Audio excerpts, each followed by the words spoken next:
point, yeah. And so as we continue to watch the crew prepare to close the launch abort system hatch, why don't we take a look at the crew's mission patch? Now, crews have designed their official mission patches since the Gemini 5 launch in 1965. Reid, Victor, Christina, and Jeremy, they really wanted to play on the abbreviation of Artemis II to all, signifying not only the second major flight of the Artemis program, but also a mission to explore for all, by all. The crew chose the iconic Earthrise photo for a reason. It was taken by the Apollo 8 crew in 1968, the first crew to ever fly around the moon. The mission was to prove teams then were ready to land on the moon the same way Artemis II hopes to fly around the moon ahead of a lunar landing with Artemis 4. This time, as we've been saying throughout the broadcast, to stay on the moon and pave the way to Mars. Yeah, we talk about incremental steps, right? And so Artemis 2 is very similar to Apollo 8 in terms of that increment. They're going to fly around the moon and set up the rest of the Artemis program for landing on the moon, but also with a nod towards the fact that we do this for all humanity. And I love the thoughtfulness and how much they, how much importance they put on their patch design. Another camera angle of inside the Orion spacecraft. I was going to say we might be able to see Rise, but I think it's right behind Reid's foot there. And so to orient people again, so basically we have Christina in your upper right hand, Christina in your upper left hand corner. Then you have Jeremy below her. And then the feet you're seeing, those are Reid's feet. And then next to him, the upper right hand corner, that is Victor, who's unfortunately hidden by Reid's feet, but again, that is the orientation of the crew inside Orion right now. Now, earlier this week, the crew got to stick their patch on a wall just outside the suit-up room. We can play that video there now. You can see that crews have been doing this as part of a pre-flight tradition again. Wow, Reid just making sure that thing won't come off. It's flat. And so now Victor is signing there, followed by Christina, and then Jeremy. That's a fun tradition, and your patch is up there too. It is, yeah, ours is on the left-hand side there. Yeah, it's a fun tradition. This is a really fun day too. They did this a couple days ago, but it's just another step that makes it a little bit more real that you're going to be launching soon.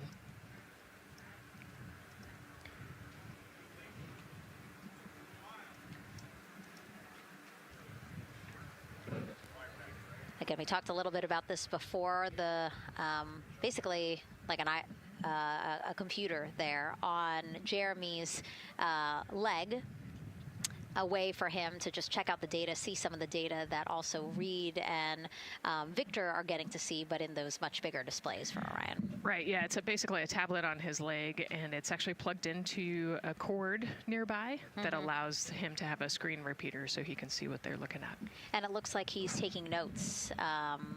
Can you talk a little bit about what that is? It's part of, all of them have like a little procedural book, right? Right, yeah, so they have what we call a knee board, and they'll have blank pages to take notes on. They might have a cue card or procedures, or they can be kind of custom built to what each crew member wants for their knee board. This mission, of course, built by people and companies in all 50 states, as we've been saying throughout the broadcast, and with our international partners as well. Let's take a look at some of the people playing such a big role in today's test flight. What we're doing here is a collaborative effort of hundreds of thousands of people. This is about the parts, the hardware, the software, the services, all coming together to make that mission possible. My dream for this space program is that we would not just push the boundaries, but that we push them together. And liftoff of Artemis 1. We rise together, back to the moon and beyond. It takes a team to do great things. And Artemis has an incredible team. We have international partners. We have commercial partners and industry partners. It takes unity. to accomplish great things. And that's what this mission's all about. We're not sending our money to the moon and lighting it on fire. We're putting that money right back into the economy in ways that benefit everybody. So every dollar that comes out of the Treasury that goes to support this mission goes back into the Treasury 3 times. What is very important to me is that we do it the right way, and that we do it with our values, that our industries grow, that our communities grow, that our families are healthy and safe and have amazing things to work on. Then we're going to build machines to go even further onto Mars. That is our generation, the Artemis generation, that defines the starting point of our exploration future. I just want to say thank you to all of the hands that have touched a part of this program and the hearts that have moved everyone to this goal, because we're going to the moon and we're going beyond. One team. One team. One team. One dream. What I really like about that package is, again, just reminding people that this is spurring so many jobs across the country. Yeah, across the country and across the world, right? The whole world has a part of this. The Artemis Accords are signed by over 40, 50 different countries. And so, yeah, we're taking all of the taxpayers' money and we're putting it right back into the jobs here in the U.S. And the money, too. You know, when we have more disposable income because we have good paying jobs, that's money that goes back into our economy as disposable income. So really, it is just an ecosystem that NASA is proud to be a part of. Right. Not only is it about the money and the economy, right, but it's also about the science and what we're going to learn and exploration. You know, on top of all of those things, we benefit the economy as well. Mm-hmm. Obviously, Nicole is a wealth of knowledge. We're very lucky to have her. We're going to be tapping into that knowledge throughout the broadcast, and we have been for now close to 4 hours. So thank you, Nicole. I hope you're holding up okay. Yeah, I'm loving it out here. It's been great. Let's learn a little bit more about Nicole. Her first mission to space was actually last March. She launched from here at Kennedy Space Center as pilot of NASA's SpaceX Crew 10 mission to the International Space Station. And what a beautiful launch that was. She spent 148 days in space conducting science experiments that could benefit us on Earth. For example, one studied the physics of liquids, which could help researchers deliver medicines more effectively. She also conducted an almost 6-hour spacewalk to help upgrade the orbiting lab's power system. Nicole is a lieutenant colonel in the U.S. Air Force and flew one of its most advanced aircraft. She was born in San Diego, California, and is a twin. That's a cute photo of the two of you. Oh, that one too. Young explorers, yeah. Yes, yes. That's so great to just see how far you've come. Again, I think that speaks to what we've been saying. Like, you know, just if you're passionate about something, go for it and see where that takes you. Yeah, I think that's a great example. You know, I was a serious little kid with really high goals and just kept working hard and never got bumped up the path and ended up here. And I think it's a testament to the human, like we talked about, if you're willing to work hard, be a good team player, you can really get anywhere you want in life. And that's what I love to talk about. Christina has mentioned similar things. And so it's been kind of a theme for the day. Yeah, definitely a theme for the day, a theme for the team. The team has said the same, the crew has said the same sort of things. So absolutely, Nicole, thank you so much for being here. And hopefully only a little bit more until launch today. Hopefully. So today's Artemis II test flight will mark only the 7th time NASA astronauts will launch on a new NASA spacecraft designed for crew. And then controlling the flight will be Mission Control in Houston. Our Gary Jordan is inside with flight controllers. Hey, Gary. Hey, Megan, you are right. This is a significant milestone, and we may be putting the names of a few more astronauts in the history books today.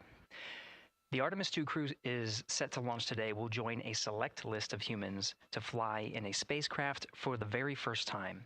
And Artemis II, like missions before it, is a test mission.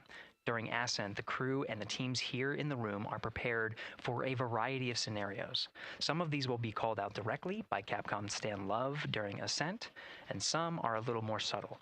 These calls can be split into 2 categories: alternate main engine cutoff or MECO targets and aborts. First, there are 2 alternate MECO targets, or AMTs. These note milestones to give flight control teams and astronauts an idea of what would happen after that moment should the core stage lose one of the main engines. First is AMT low. You won't hear it called out by the crew or Capcom since this happens right at liftoff. If the core stage loses one engine at this moment, an abort once around option could be made at main engine cutoff, meaning the crew could target a splashdown in the Pacific. The second is AMT high, which will be called out by Capcom's Stan Love around 22 seconds. After this moment, if the core stage loses an engine, we can still pursue an alternate mission in low Earth orbit to accomplish some of the test objectives. And at about 5 minutes, 16 seconds into the flight, you'll hear the call 3-engine press. This is a good moment. After this point, if the core stage loses an engine, we can still make a nominal main engine cutoff and pursue a moon mission as expected. Again, these MECO targets give the flight control teams and crew an idea of what lies ahead should one main engine be lost, but assumes we are otherwise continuing to a main engine cutoff target. This differs from an abort, where the Orion capsule separates from the Space Launch System prior to the planned separation time. There are abort options at every moment that integrity is attached to the Space Launch System, from the pad to more than 3 hours into the mission. During the first 8 or so minutes of powered flight, there are 3 abort options. First is the use of the launch abort system, which you see at the very top of the rocket and here in the White Room where the hatch is open and teams are working to close it. This particular abort capability can be used from here at the pad through roughly 3 minutes and 22 seconds into the flight. Next is an untargeted abort splashdown, or UAS. This uses Orion service module engines to escape the SLS and becomes available immediately after the launch abort system jettisons. Third is an abort once around, or AOA. You'll hear Capcom Stan Love call AOA open around 7 minutes 30 seconds into the flight. This also uses the service module engines, but the burn profile is a bit different to aim for a splashdown in the Pacific after one trip around the Earth. NASA's expedited recovery teams are staged off the coast of San Diego to get to the crew and integrity quickly for this abort option. An AOA option continues to be available until solar arrays are deployed on the Orion service module a little more than 30 minutes into the mission. At this point, an abort to orbit, or ATO option, becomes available until separation from the upper stage around 3 hours and 23 minutes. Mission profiles can vary depending on when an ATO is executed in that window, but with power being drawn from solar arrays, it buys more time for astronauts and flight control teams to make decisions and stay in Earth orbit, return for a splashdown, or continue to the moon. The Artemis II crew and flight control teams are well trained on all of these scenarios, and the calls you'll hear to the crew on Orion to Earth may help them be in a ready state for whatever challenge may come their way. At this time, we're not tracking any significant issues here in mission control in Houston, Texas that would be showstoppers for today's launch. We're continuing to, of course, monitor the countdown along the way MS1, and make sure all systems are go for when we reach T0. With that, I'll send it back to you, Megan, at the Kennedy Space Center. All right, we are ready for another reading if you are ready over there. Yes, sir. CBA is steady at 2,600 PSI. All right, copy that. And you know, the more times we ask you to do that, the closer we get to launch, so that's a good thing. Copy.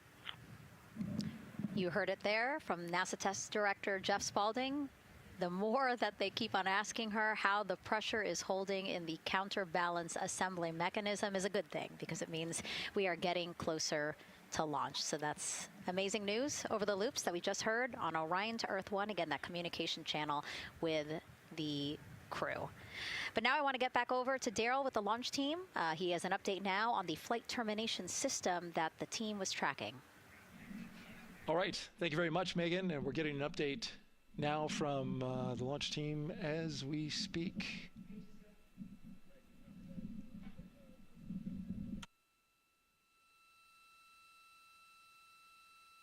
All right, stand by 1 second.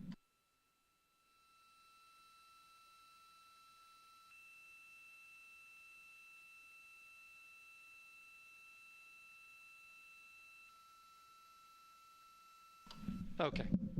Sorry about that. We're just getting an update, in fact, about what I was about to report out on the range. And the good news is the range is go. So we reported that they were working to verify their equipment regarding the FTS system. And they asked for a little of that verification work to be done by one of the FTS engineers here in the firing room. He went out to the VAB to get some legacy hardware to help out with it. But in the end, this is a fix that the range had come up with to get clearance, to clear the range rather, and to as well work the FTS system. And so now they are go. Again, the range is go. That is no longer a constraint. And so you combine that with the fact that the rocket and the ground systems here also working, no constraints, clear board here is great news. So again, the range is green, and we're continuing to work through the countdown. We got a weather update that came in to the launch director from Launch Weather Officer Mark Berger. He reported out that there's still a little bit of feisty weather activity that's happening up in the Titusville area. That's the city neighboring the Kennedy Space Center.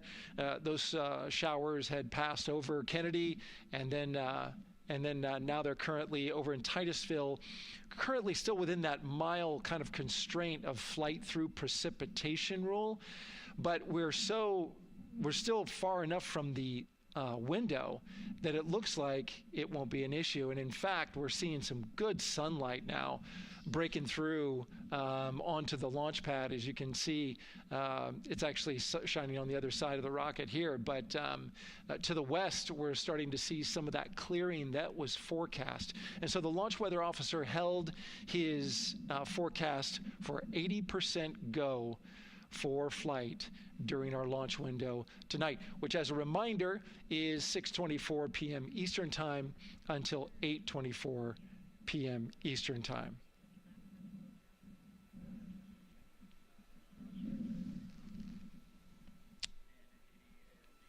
And we're also hearing that the last hatch closure, as you can see in the bottom corner of your screen, they're starting to work on that. That's the launch abort system hatch.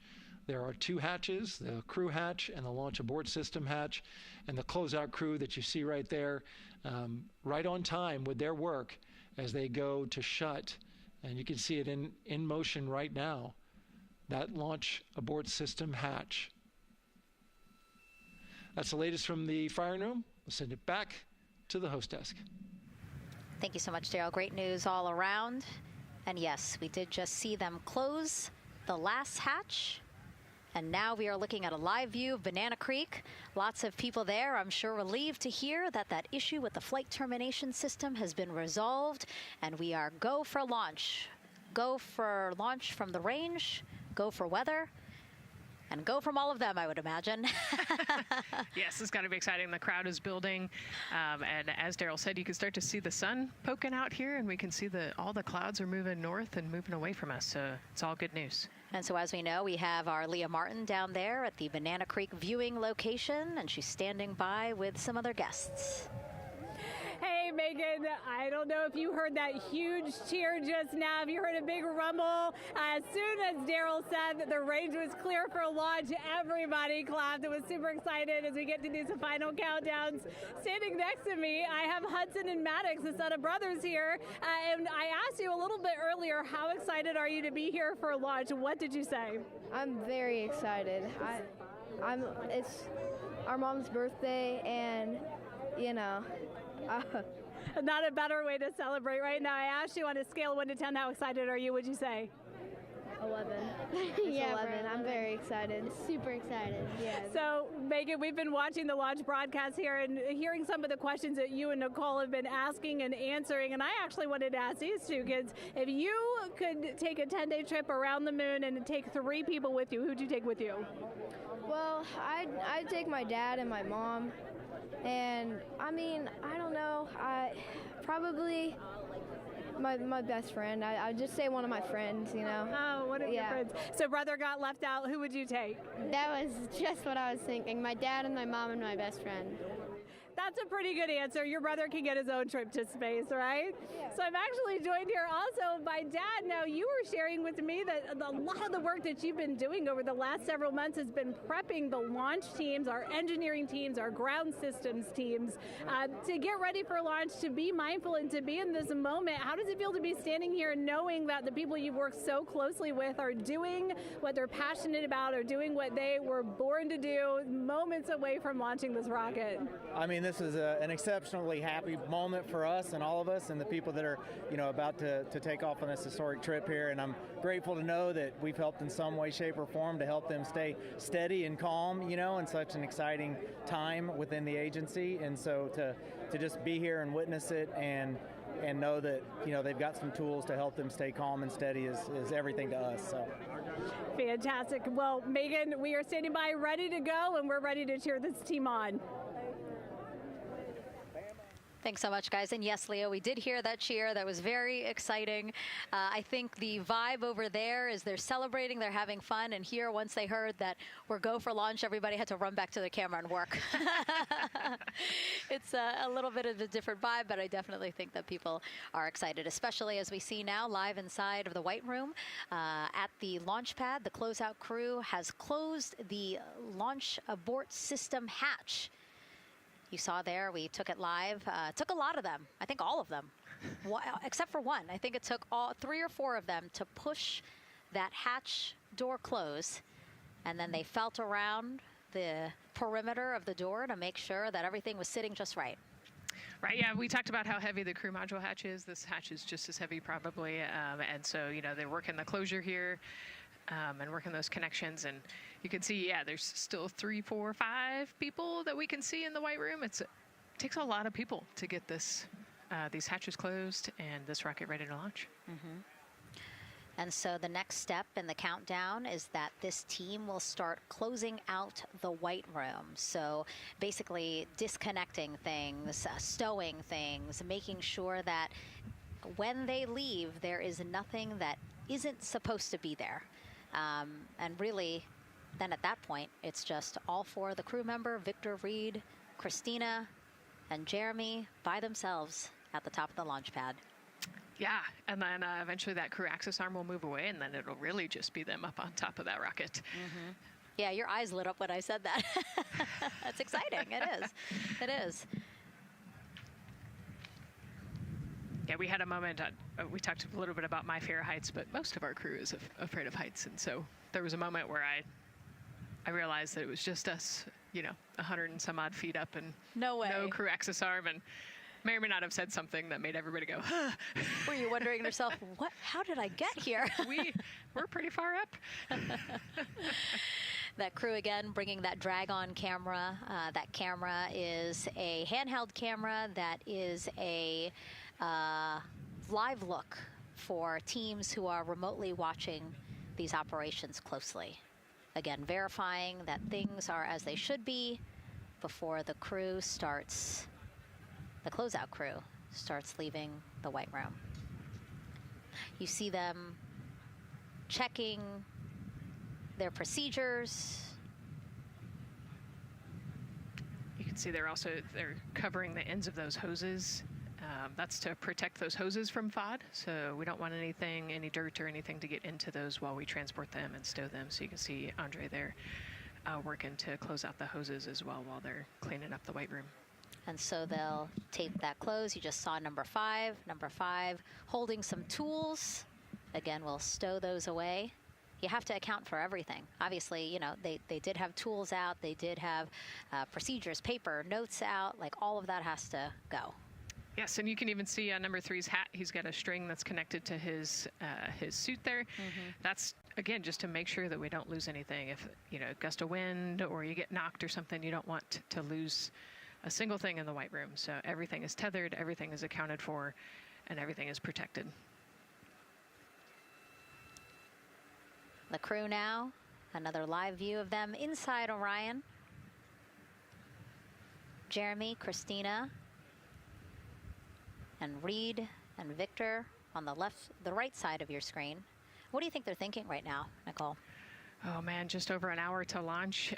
You know, there's probably a little bit of a lull right now, monitoring some systems, but you can see Reid's got his feet crossed. So I think just trying to relax and, you know, pass the time by maybe thinking through the items that they're going to monitor through the launch, you know, the different jobs that each of them have throughout the launch. And once they get to orbit, you know, this first day on orbit is actually really busy for them. They've got, you know, 2 burns that they have to monitor. They've got to get the system set up, and they've got to get the cabin set up. So there's a lot going on in the next 24 hours for this crew. I think they've got a couple sections where they get to take a nap, but I don't think they get a full night's rest for quite some time. So, yeah, you know, going through what's next. And so as we say that, I mean, imagine what it would be like to live in a spacecraft for 10 days. Let's take a look at what life will be like in Orion. Artemis II is our first crewed mission back to the moon since the Apollo program. A lot of the focus of Artemis II is really checking out systems to be sure that we're ready and well positioned for continued human exploration. My name is Susan Baggerman, and I'm the Chief Health and Performance Officer for the Orion program and the Artemis II mission. And this is 10 Days in Orion.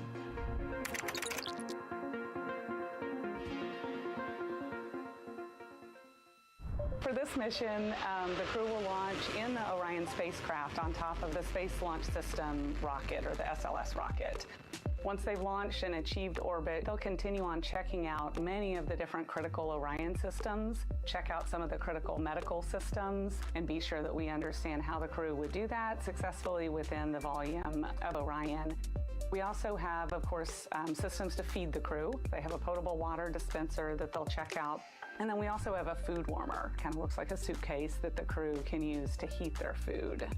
They're also going to check out the flywheel system. We'll have the crew perform some initial exercises. Part of that is to ensure that the flywheel is actually working, but part of it is actually to be sure that our environmental control systems are actually working. For sleeping, the crew will sleep in sleeping bags. Some crew members like to be very tightly bound up, and some like to float very free.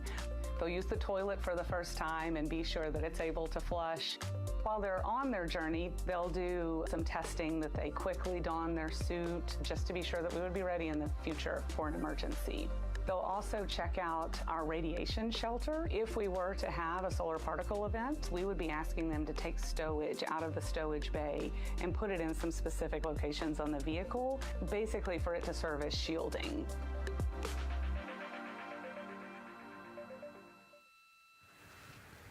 And so I want to talk a little bit more about what we just heard in that package. I am interested in the space food. So Reid, Victor, Christina, and Jeremy have a pretty big menu to choose from, so that's really cool. We're actually going to pull up a graphic now that kind of shows you some of the food that they're going to have with them on their 10-day journey around the moon. We know of more than 10 types of beverages. There's coffee, a mango peach smoothie, apple cider, lemonade. So those all sound delicious. And now I've just remembered I haven't eaten lunch. They're actually not too bad. I actually have a mango peach smoothie with me today. No way. Yeah. So you can see they come in these little packets here, but it's just kind of a dried powder that you add water to. So this would actually, you'd add 175 milliliters of water and let it sit for 2 to 5 minutes, and then you can stick a straw in it. You saw in that package they put a straw on the top septum portion there, and then you can drink it. And so this is the packaging. This is food that you brought up with you, or that you had while you were at the ISS. Yes. Yeah. Actually, this is all food that we have available to us on the standard, what we call the standard menu on the space station. And so, actually, the graphic there showed quite a bit of the standard menu that they're going to take with them. So, yeah, let's pull space it back food up, is space actually. food. Yeah, we can use the food that we have been using. You know, our food lab at Johnson Space Center actually creates that food, and then they stabilize it and they package it for us and everything. So they do a really wonderful job out there. We've got different types of food. You know, you can see I've got this is a soup, tomato basil soup, so thermal stabilized. It's already hydrated, so you just throw it in that food warmer that we talked about, and then you can eat it.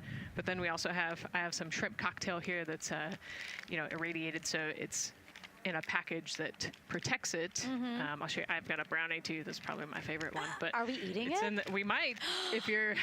Yes. Look, see, they want us to eat. I don't know what happened, but it worked out. Yeah. With what we were saying here. So it's in an outer package to help protect it against radiation, and then it's in this inner package. And so this cosmic brownie, actually the trick, Anne McLean, my crewmate, taught me, the trick is you got to put this in the food warmer and get it nice and warm. Ooh. And then you can get it. But so what we do is we just take scissors and you open it up, and then it comes right out. So these brownies are nice because they don't have a ton of crumbs, and so you can actually just eat it pretty easily in space. If you imagine, that would not happen in space. It would not fall. But yeah, so we've got all sorts of things that you can actually eat. The menu's pretty good and pretty diverse on the space station, and then as you saw, pretty diverse for Orion. Nice. Yeah, that's amazing. And again, here's a look at the crowd that's starting to continue to grow here as we get closer and closer to launch. We are now under an hour from the opening of our 2-hour launch window at 6:24 p.m. Eastern Time. And so let's take some questions from social media. We haven't taken some of those for a while. You put that brownie away, Nicole, or I'm going to steal it. Nicole, we have another celebrity who submitted a question. Let's take a look. Okay. A quick question for the Artemis crew. What food from Earth would you bring with you into space? And why would it be lasagna? Because that's the greatest food. Again, not really a question. Yeah. Because he was like, it's lasagna. It's got to be lasagna. There is lasagna on space station, and it wasn't too bad. Probably not my favorite food of all, but yeah, lasagna's not a bad option. It's a high-calorie meal. If you're trying to, carb load for a spacewalk or something, it's a great option. Yeah, I remember Christina saying that her favorite food on the menu, and actually, she was saying that she was getting in trouble because people kept on saying, you can't eat mac and cheese every day, Christina. We mentioned the mac and cheese and brisket earlier. Man, I would put those two on a tortilla. That would be great. That sounds delicious, delicious. Well, thank you so much, everyone, for sending in those questions. For everyone from a 5-year-old that we got a question from to all the way to Roy Woods Jr. there, a comedian. So thank you so much. And if you're just joining us, welcome to the Space Coast of Florida, where we are counting down to liftoff of Artemis II. You see a beautiful aerial shot there of our rocket on the pad. For the first time in more than 50 years, we are sending humans to fly around the moon and back, and we're taking you all of you with us on this next chapter of human spaceflight. I'm NASA's Megan Cruz, and this is NASA astronaut Nicole Ayers. Great to have you here, Nicole. Yes, this has been a beautiful day. Excited. We're continuing to march towards this launch. Yeah, and if all goes as planned, this crew could travel farther from Earth than any other humans before them and see parts of the moon no one has ever laid eyes on. How exciting. Yes. Exciting is an understatement, I think. That's true. We're going to see the far side of the moon for the first time by humans in a long time. It's important. And as the crowd again builds behind us, more activity that you're seeing here at the Kennedy Space Center press site. We also have a ton of people gathering around the world to watch this history-making moment. So let's take a look at those watch parties now. Oh. That crowd has grown.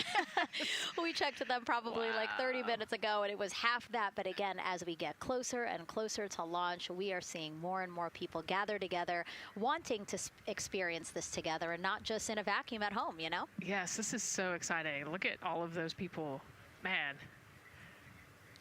And now here we are back in Seattle, the Museum of Flight. Again, people gathered there to show their kid.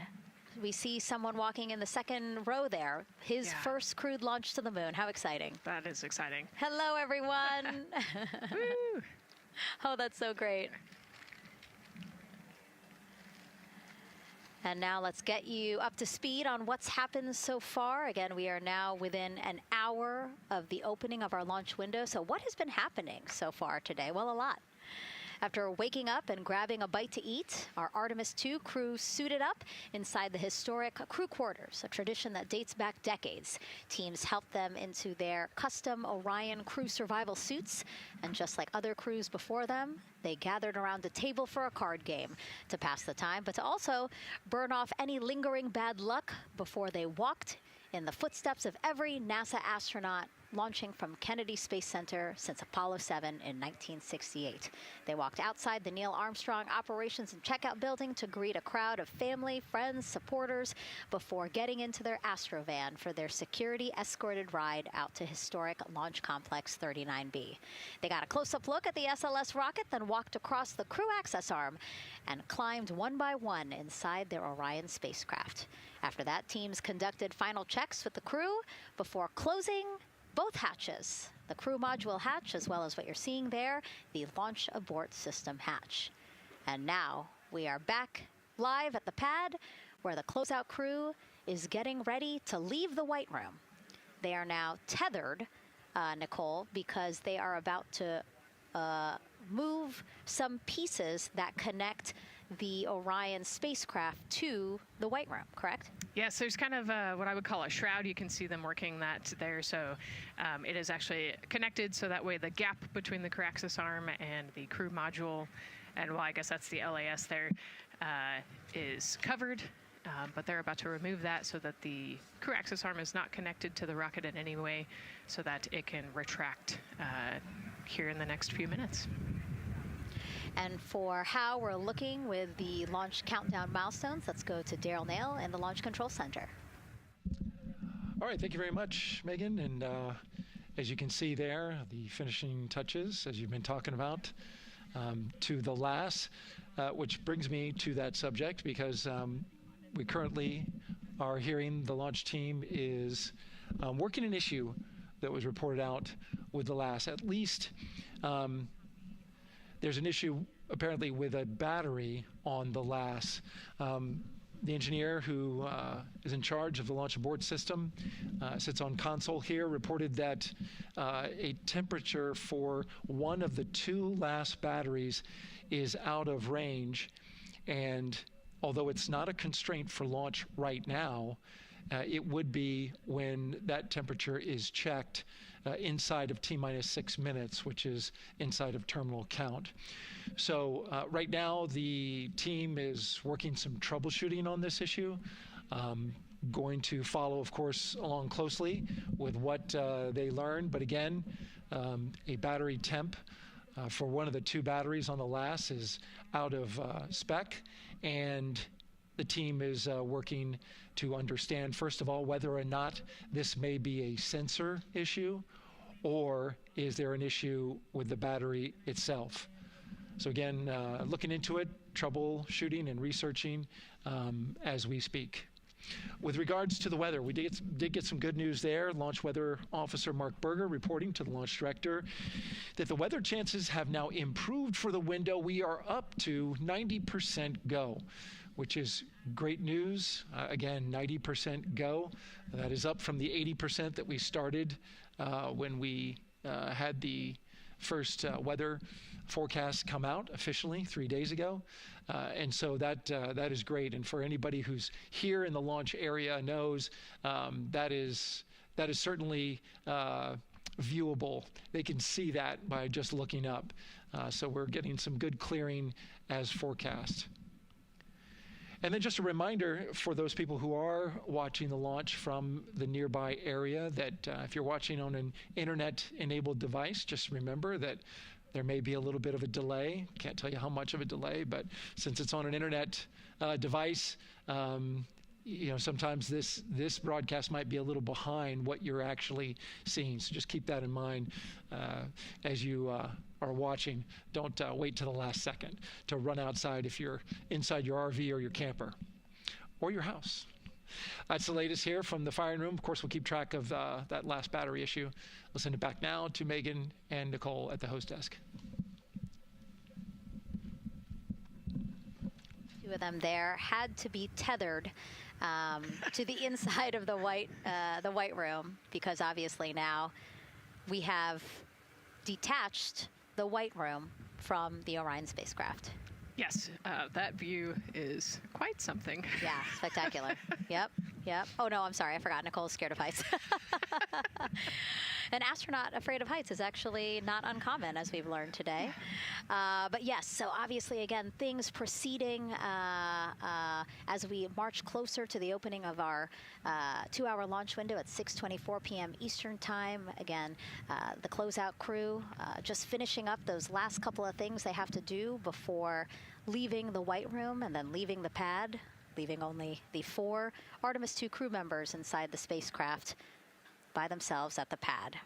Yeah, and then we'll be curious to follow the battery issue on the LAS as well. I think sometimes it's just a sensor issue, sometimes it's a battery issue. So hopefully they figure that out quickly. Mm-hmm. And so if we can take a shot of the crew inside the capsule, if one's available, why don't we talk a little bit more about each of them? So we have Artemis II Commander Reid Wiseman, Baltimore native, and he's actually, you see his feet in that shot there from inside Orion. He's been in space once before as flight engineer for Expedition 41 aboard the International Space Station from May through November 2014. During the 165-day mission, Reid and his crewmates completed more than 300 science experiments in areas like human physiology, medicine, physical science, earth science, as well as astrophysics. They actually set a milestone for station science by completing a record 82 research hours in a single week. He also served as chief of NASA's astronaut office from December 2020 to December 2022. His 2 daughters were out to wave goodbye to him as he made his way to the launch pad. And again, there's Reid's feet. Reid is the one sitting in the seat to the right, closest to our camera there. So looks like he's relaxed by the body language of his feet. Yeah, you know, I think they're kind of in a holding pattern, if you will, or a waiting period. So it makes sense that he's a little bit relaxed. He's also kind of just a relaxed person in general. He's wicked smart, but has a demeanor that keeps everybody calm. And so I think we're seeing that here today. And so in this shot, Reid is the one sitting on the left, and to his right, Artemis II pilot Victor Glover. NASA selected the California native as an astronaut in 2013, and at the time he was actually serving as a legislative fellow in the United States Senate. His first trip to space, November 2020, pilot of NASA's SpaceX Crew 1 mission. That was the first operational mission of NASA's Commercial Crew program, which resumed launching American rockets from American soil to the International Space Station since the end of the shuttle program. Victor is a U.S. Navy captain and naval aviator who served as a test pilot, racking up more than 3,500 flight hours in more than 40 different aircraft. So again, he probably feels pretty at home in the pilot seat of Artemis II. Yeah, I think he does. He got to say goodbye to his wife and 4 kids. Again, those were the family that he had here at Kennedy Space Center before the 4 of them drove out to the pad. Yeah, and you can see there, we talked about Victor's energy earlier, and you can see him working through, you know, pushing some buttons on the displays. Looked like he was pulling up a procedure, so he's following along and ready to go, looks like. And then mission specialist Christina Koch, sitting on the upper left-hand corner of the screen there, native of Grand Rapids, Michigan, was selected to the astronaut corps in 2013, same class as Victor, served as flight engineer on the International Space Station from March 2019 to February 2020. During that time, she set a record for the longest single spaceflight by a woman with a total of 328 consecutive days in space. How cool. She also participated in the first ever all-female spacewalk. And before becoming an astronaut, Christina helped build space science instruments and led scientific fieldwork in some of the most remote environments on the planet. Her hobbies include surfing, rock climbing, and community CDR, service, yoga, and photography. Go ahead, NCD. Those couple of suppressed overvolt messages, we're going to go ahead and clear those off your screen. We see them and we copy. All right. NASA test director. We're still working here, trying to get through everything. So we're getting close, and then trying to talk that other issue that we just picked up a little bit ago. But I think work-wise, we're doing really well. Sounds good, NTD. We're doing great on board. Glad to hear it. NASA test director giving an update to the crew. Some messages flashed on their displays. Just wanted to say that they didn't have to worry about that. We're going to clear that. And that also just reassuring the crew, again, that they are tracking and working the issue with the launch abort system battery. Yeah. All right. And then first-time flyer, Canadian Space Agency astronaut Jeremy Hansen will fly to the moon as a mission specialist on the Artemis II mission. The London, Ontario native selected as an astronaut in 2009. After that, he worked as Capcom at NASA's Mission Control Center in Houston. Capcom stands for Capsule Communicator and is the sole direct voice communicating with astronauts while in space. Jeremy also participated in training exercises, really cool ones like living on the ocean floor off the coast of Florida to simulate deep space exploration for a week. In 2017, he became the first Canadian to lead a NASA astronaut class. He also enjoys getting out on a sailboat, rock climbing, and mountain biking. He has a wife and 3 children. And he's the one that you see bottom left-hand corner of your screen. I know, I'm trying to see what he's doing there. Christina's looking too. And so there is your Artemis II crew inside the Orion spacecraft. And this is actually the 7th time NASA astronauts will launch on a new NASA spacecraft designed for crew. And if you're wondering about the first 6 crewed test flights, here they are. All systems are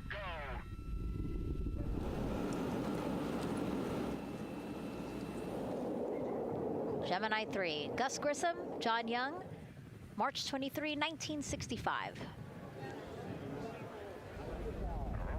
Apollo 7, Wally Schirra, Don Isley, Walt Cunningham, October 11th, 1968.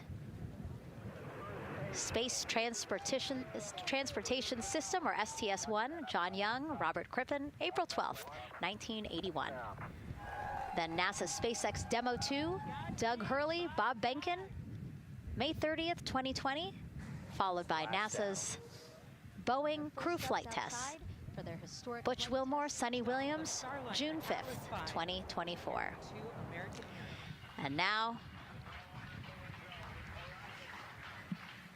Artemis II with Reid, Victor, Christina, and Jeremy. It is really surprising, honestly, to hear that through all these decades, through all these launches we've had, this is only our 7th new vehicle that we're testing for crew.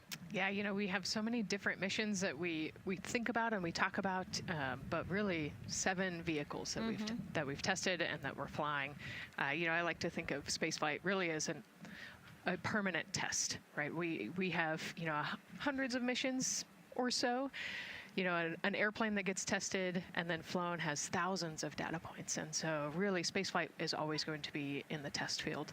And I think it's important to remember that, especially as we put humans on rockets that we never have before, or for the 7th time we start a new vehicle and a new mission.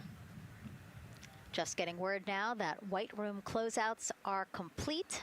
And so the closeout crew is preparing to leave the pad. It's exciting stuff. We are making good time, and the closeout crew is doing really well. 41 minutes, 43 seconds and counting until the opening of our window. And Artemis II is a 10-day mission that will send the 4-person crew on a journey around the moon and back to Earth. It will be a critical step towards future lunar and Mars missions.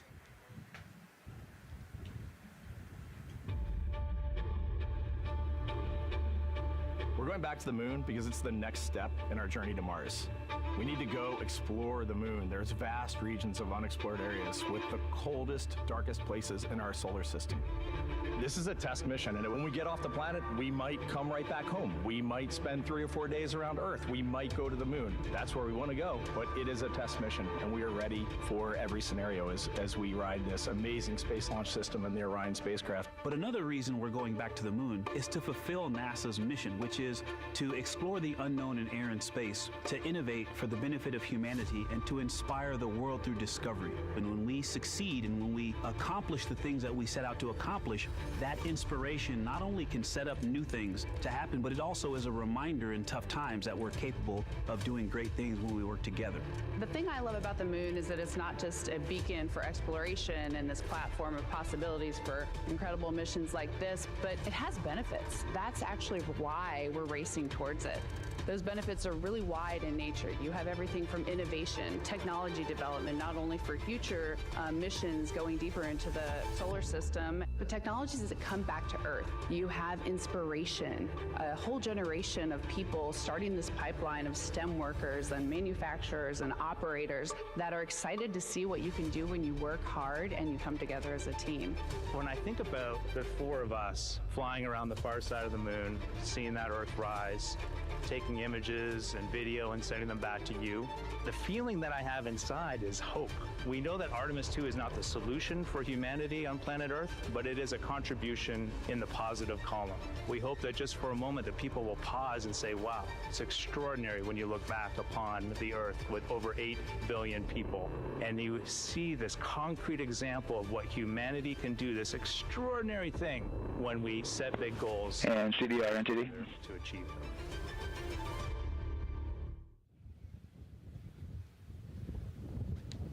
And so Mission Control Houston will control the flight of Orion after a liftoff here at Kennedy Space Center. Here's Gary Jordan, who's embedded with that team. Gary, you might have to pause because we did just hear a call out to the commander in Orion. Will do, Megan. I think that was Commander Reid Wiseman responding to prepare for some of the next steps. We are now holding at the T-minus 10-minute hold. Expected a 30-minute hold. So we are well on the countdown. We are well on the timeline to meet this L-minus time and launch towards the beginning of the window, but continuing to track progress along the way. Again, I'm here with the Artemis II flight control teams in Mission Control Houston. The team in the room behind me has been monitoring the countdown and verifying their own mission-specific launch criteria of the Space Launch System, the Orion Spacecraft integrity, and its crew. During the final poll before launch, if all looks good from each of the flight controllers in this room, Flight Director Judd Freeling will report a go for launch from Houston Flight. Upon liftoff, teams here take control of the mission and communicate with the crew while they fly on the Space Launch System. This phase of flight is highly dynamic, and each console position has a dedicated and important role of looking after critical systems. You'll hear calls from Capcom and NASA astronaut Stan Love in this room to the Artemis II crew as milestones are reached during the more than 8 minutes of powered flight on the core stage. Liftoff and ascent are just the beginning. This room will be staffed around the clock over the next 10 days to oversee every moment of the mission through splashdown. Here from the Johnson Space Center, we'll be streaming the mission live 24/7 so anyone can follow the crew's journey, take peeks inside the spacecraft, and share the experience of a lunar flyby with astronauts looking down at the moon's surface. Teams here have been rehearsing tirelessly in simulations to throw every conceivable and inconceivable scenario their way. We are ready and eager to begin the Artemis II mission. Still milestones to come as we continue the countdown, but we'll be right back with you during the ascent phase of today's flight. With that, Megan, I will send it back over to you at the Space Coast. Thanks so much, Gary. Under 37 minutes until the opening of our 2-hour launch window, 6:24 p.m. Eastern. I've never been more excited for a time. But why don't we send it back over to Megan Carter with the Moon Board to learn more about what happens after ascent. Absolutely. I am definitely also getting excited. Things feel like they're starting to pick up a little pace here. A lot is about to happen within the first 10 minutes of launch, but what happens after those first 10 minutes? Let me take you over here to my mission map so we can kind of jump ahead and let me explain a few things. So, our main engine cutoff is going to stand for MECO, and that is essentially where the rocket's job is done, and it is then going to turn the propulsion duties over to our ICPS. That stands for interim cryogenic propulsion stage. Don't try and say that too many times fast, but the ICPS is going to be right here, and that's our in-space propulsion. About 50 minutes into, after about 50 minutes into launch, it is going to conduct that first burn, and that's going to be the perigee raise maneuver. Essentially what that is going to do is going to raise the spacecraft from a lowest point of Earth just a little bit higher into space, and then they are going to conduct that nice path that's going to set them on that nice circular path around the Earth. That's when they're going to start to be able to really check out the spacecraft. The Orion spacecraft is going to be able to, like we've talked about, be maneuvered by the crew. They're going to check out those life support systems, and communication checkout's going to be vital at that point as well, obviously. Then they will be conducting that another burn, and that's going to raise them just a little bit higher again. And then they will, it'll be about time for the ICPS to separate, and they will start another lap around the Earth as well. Now, the ICPS, but even after it separates, its job will not be done, because they will have the opportunity to conduct something called the proximity operations demonstration.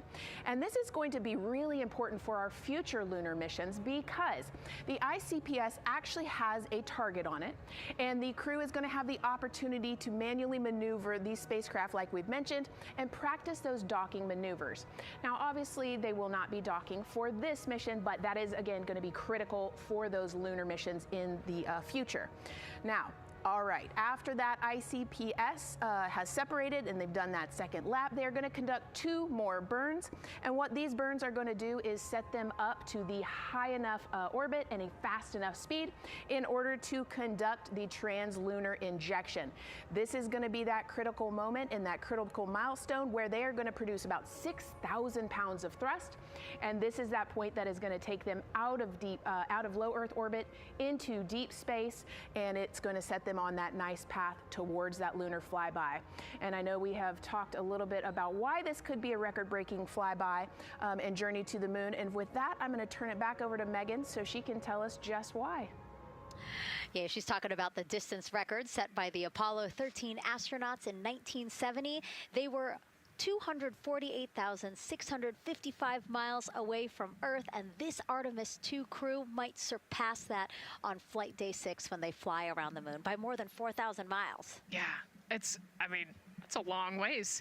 It's tough to fathom 250,000 miles from Earth, right? I mean, space, the space station is only 250 miles, and so we're going, I don't want to do the public math, but we're going much further than that. But it's important, right? Because we want to get back to the moon. We want to see the surface. We want to see the far side of the moon. And the way we do that is by breaking distance records. Yeah, and the exact distance record depends on exactly when they launch, like the time, the day. So we'll learn more as we go into this 10-day mission with the Artemis II crew. But here we are, 32 minutes, 50 seconds and counting from the opening of our launch window. Feels really, really surreal here as more and more people come to gather on the press site lawn here at Kennedy Space Center. Why don't we take a look at this video that we have here? Some familiar faces who wanted to wish our Artemis II crew a safe journey. Reid, Victor, Christina, and Jeremy, you are the real deal. You're flying to the moon for all of us, and we are in awe. You're the true heroes. You are not just astronauts. You are pioneers, venturing deeper into the unknown. But you are not alone. We will be all cheering you on from planet Earth. Hey, I'm Victor Wembanyama, and I play basketball in the NBA. But I'm not only interested in shooting hoops. I'm also interested in shooting stars, dark matter, and all other types of astronomical phenomenon. And to the Artemis II astronauts who are shooting for the moon, I wish them good luck and Godspeed. Hi everybody, I'm Ryan Gosling, and I play a biologist who goes to space to save the planet in the film Project Hail Mary. But the Artemis II astronauts are going to space for real, and they will travel farther from Earth than any humans in history. Sending all our best wishes to the Artemis II crew. I just want to say how proud I am of each of you and how inspired you make me. But it's not just about me. Your mission is going to inspire future generations of scientists, engineers, athletes, and dreamers to do something that they never thought possible. Hey, it's Roy Wood Jr., and I want to wish the Artemis II crew a happy and safe journey to the moon, well, around the moon. to go around. I know what you're doing. You got to look for a parking space. This is to go around the moon, make sure somewhere to park, and then you park journey. Good luck. It's actually a really good way to explain what how this mission builds. Again, we are hoping to land astronauts on the surface of the moon in maybe 2 years. So yes, we are looking around the moon on this lunar flyby mission to see. Guys, 30 minutes. 30 minutes to go. A spectacular place here at Kennedy Space Center to watch launch from, and that's the Banana Creek viewing area. Why don't we go back there where the crowd is excited, and Leah has the best assignment ever, talking to people who are super excited about being here for Artemis II. Oh my gosh, Megan, you talk about the excitement being palpable. I'm telling you, everybody here on pins and needles as we get just about half an hour away from launch. I've been walking around talking to people, and I'm just struck again and again by how many people are here from across the agency. I want to introduce you to just a small portion of the people across NASA who have been supporting this mission.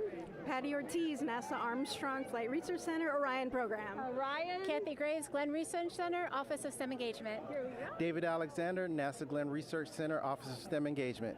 Jennifer Becerra, Johnson Space Center, the Office of STEM Engagement. Here we go. Right back here. Where are you from? I'm from NASA Glenn Research Center, Joseph Panakitis. Joseph, here we go. Wes Furman from APL. Maria Arredondo from Headquarters, Next Gen STEM. Mark Robinson, Stennis Space Center, Commercial Space. Amira Flores, Armstrong, Office of the STEM Engagement. Molly Kearns, NASA Glenn, Space Communications and Navigation. Matthew Pierce, Goddard Institute for Space Studies in New York City. Here we go, and right over here. Lauren Ring, Ames Research Center, Data Integration. So we're coming together. We're one big NASA team, one big NASA family, and we have one major message before we launch tonight. Okay, guys, what are we going to say? 1, 2, 3.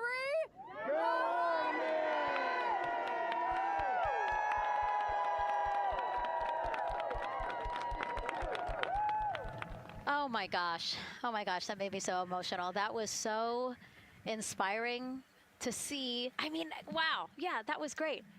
I mean, just to hear everybody say their position, what they're doing to support this mission is amazing. And I'm sure this was something that really rang true and resonated with NASA's Administrator Jared Isaacman, again, to see the workforce come together to do the work and then to be here for launch. So why don't we actually go over to him now with our Jasmine Hopkins at one of our other viewing locations. All right, Megan, thank you so much. The energy here on the balcony is honestly becoming electric as we get so close to launch, and now we are thrilled to welcome NASA Administrator Jared Isaacman.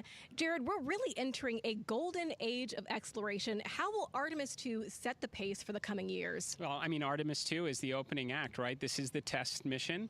This is getting very comfortable with the SLS rocket, the Orion spacecraft. No humans have ever flown on this before, right? And we're going to put it through its paces. We'll go into Earth orbit for a little bit, make sure Orion's doing okay, and then we are sending them, right? We're going to send them farther into space than any humans might have gone before, 250,000 miles away, and it's going to set up for the subsequent missions. That's why we're going into the golden age of science and discovery right now, because you're going to see a moon rocket launch in 2027 when we do our testing with the lander. We're going to go for the landing on Artemis IV in 2028, and in parallel, we're going to build the moon base, right? And that is going to be filled with science discovery and tech demonstrations that's going to support the enduring presence we're trying to create on the surface. Absolutely. So honestly, history-making years ahead of us, you know, with Artemis 3 and 4. But first is Artemis 2. What will be our single greatest takeaway from this mission?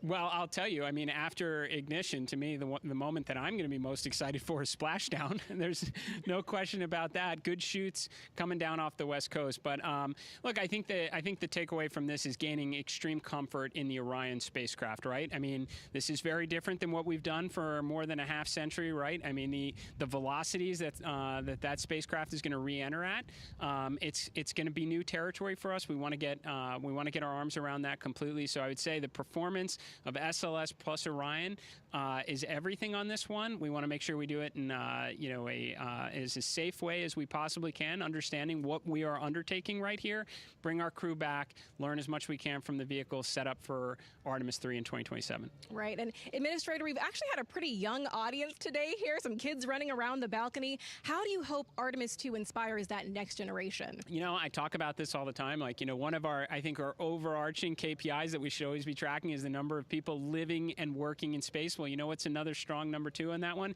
It's the number of kids that are dressing up as astronauts for Halloween, so that they grow up, that they're inspired to want to join in this grand endeavor, whether they come work with us here at NASA or they join in industry, but they're helping humankind venture out farther, pursue all the secrets of the universe. Yeah, I think we'll see a lot of kids dressed as astronauts this year. And finally, Jared, you've really made it a personal mission to get to know the people behind the work at NASA.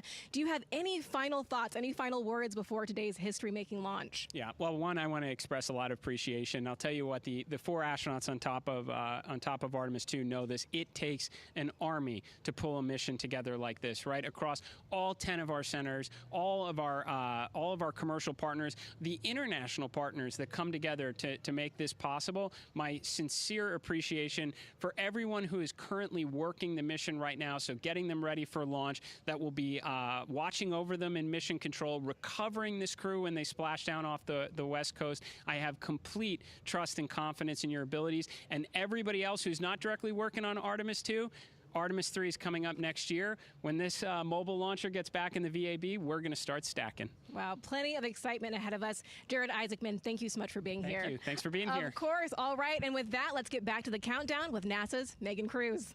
Under 25 minutes and counting from the opening of our 2-hour launch window, and take a look at all these people behind us. I literally, every moment I turn around and I see the clock, I am like, oh, wow. Oh, wow. There are more people and less time. Yes, exactly, which is a great problem to have. Yes. Now, this first crewed test flight of NASA's Artemis program coincides with the 250th anniversary of our country's founders signing the Declaration of Independence. Exploration is a part of America's DNA, and it continues now with our return to the moon. 250 years ago, 13 colonies laid the foundation for the greatest and most enduring democracy in the history of the world. One driven by courage, faith, and freedom. From that moment, we became a nation defined not by where we stood, but by how far we were willing to go.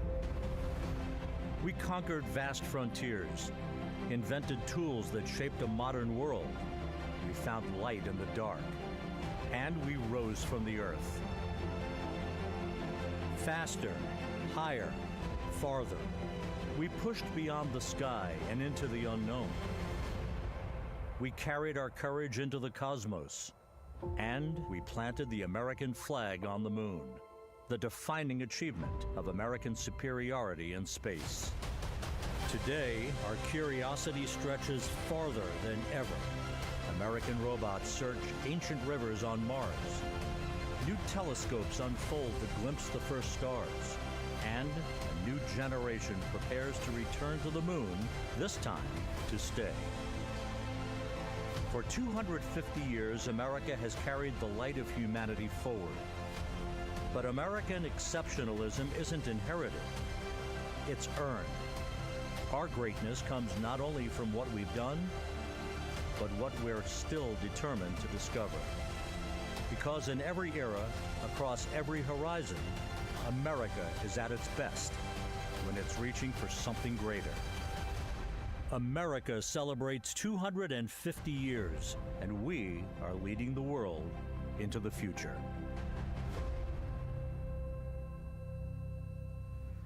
22 minutes, 15 seconds and counting from Artemis II, NASA's boldest test flight in a generation. The crew has said this often, that they hope it inspires children around the world. And recently, a group of kids here at Kennedy Space Center got a surprise of a lifetime while watching that rocket roll to the launch pad. So tell me what color it is. And who's going to be on that rocket? We're going to make it a little bit longer. Did you see it? Okay, so everybody's looking at the rocket because it is kind of cool and impressive. One of the coolest things happening over there right now, though, is it's on top of a giant tractor. Doesn't all food come in like tubes? It's in these like little plastic bags. You have to like rehydrate it. Sushi. There's not. I haven't seen sushi in space. It's probably hard to keep that back. Did sushi mashed together. My favorite part was this one little girl. She had a question. She had patiently held her hand for a long time, and Christina turns to her and says, "Okay, what's your question?" She just goes, "I forgot." It was like, that's a perfect little kid moment. I just Wait, are you my mother's cats too, astronauts? What? Say that again? Never mind. It is really hard to say. Go Artemis! These two? Yeah. Put it on. Yeah. There you go. I like your dabbing astronaut back there. It's just so fun to see the enthusiasm, the energy, and a little bit of chaos. 3, 2, 1. Wasn't that so cute? I love kids and their excitement and, you know, even just being real. Like, I don't remember what I was I know, gonna he ask. goes, but I'm glad you're here. Now here we are, Space Center Houston. The crowd has exponentially grown throughout the day. We started showing you live shots from in there probably an hour ago, and now take a look at all the people there getting ready to witness history together. It's something really special to be able to witness something like this together. Yeah, you know, we've heard from celebrities and officials and kids, and, you know, it's amazing. People from all around the world came here today to Florida to watch, so it's something, it's hard to put into words, just how much support for this mission we're seeing today. And great news, too. Remember, the team was tracking an issue with the launch abort system battery. They appear to have cleared that issue, so we are go for launch. Yes, it's exciting.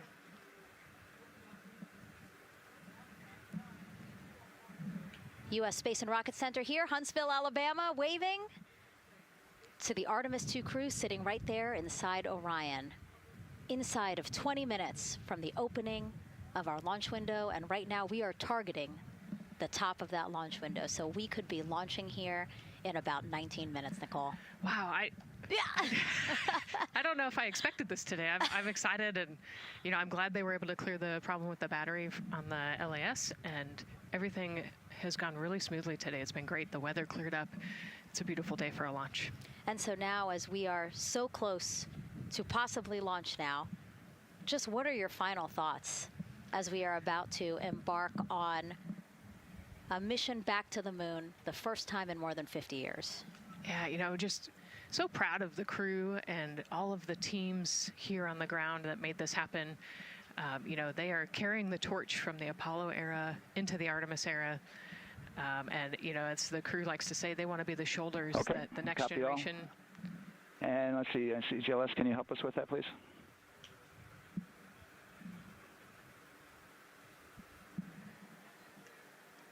They want to be the crew wants to be the shoulders that the next generation can climb on. 001. You know, I think it's in their patch. We're going for all. It's in the name of their capsule, integrity, representing humility and the professionalism of everyone that got them there today. So proud of them. We love them. We're excited for them, and we cannot wait to see what they see. Just leveraging everything we've learned so far as an agency, taking us from Apollo now to the launch pad here, 39B, with Orion and SLS poised to again fly us into the history books. And before we leave you now here at the host desk to get back into operations, we just wanted to answer one question for you guys. We asked you earlier on today, what are you most excited for? And we asked you to go vote on Instagram and Twitch. Instagram, you guys said launch. Twitch, you guys said lunar flyby. So I think you guys will all be very excited since we are now about 17 minutes from the opening of our launch window today. And so with that, as we approach terminal count, let's send it back to Daryl Nail in Firing Room 1. Daryl. All right, thank you, Megan and Nicole, and just want to give you an update on the launch abort system that you just reported that they cleared. They believe, they're convinced, this is an instrumentation failure. So There are 2 batteries on the LAS. The LAS, of course, and with the help of my 2-year-old son's model rocket, Daniel said I could use this, so it's okay. The LAS is right here. It's the tower above Orion. Orion capsule is inside of here. It's used to pull Orion off the rocket in case the rocket is something's going on with the rocket, either on the pad or in flight. 2 batteries are bad. Well, I'm sorry, one of the 2 batteries reported an out-of-family temperature, and it was very much out of family. And so they checked their data going back into the vehicle assembly building where they recharged the batteries and worked on them. And they have good, solid data, they reported, that tells them that this is an instrumentation failure, that there's something wrong with the sensor. And so they took it before the mission management team, which has to accept the risk, any changes to launch commit criteria, which this would be one, and they all fully accepted it. So now we are clear as far as that constraint is concerned. And one quick thing as we count down now, we are getting into the final minutes before liftoff. There's a 2-hour window. We haven't quite set the T0 yet, but this is a list of the cutouts. There are 150 cutouts that are included for this 2-hour launch window, and that's important. They're in very small print. That's important because there's basically 16 minutes inside this window that they cannot launch. And these are because of small things flying in orbit. There's a lot more things in orbit than there were back in Artemis I when we had 35 to 40 cutouts. For that reason, because of these 156 cutouts, they're going to be managing the launch window as we go forward. So they may have to wait out one of these cutouts. They range in time between 2 seconds to 23 seconds, but you'll hear the NASA test director talk through that. We're getting ready to merge that loop from NASA test director Jeff Spaulding.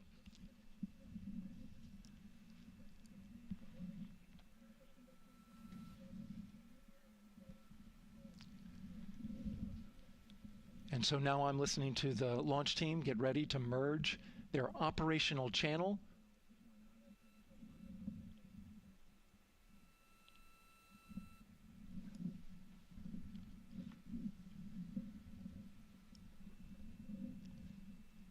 We're now entering one of the most consequential phases of launch day, and that's terminal count, the final 10 minutes. And OTC, NTD on 212 for comm check.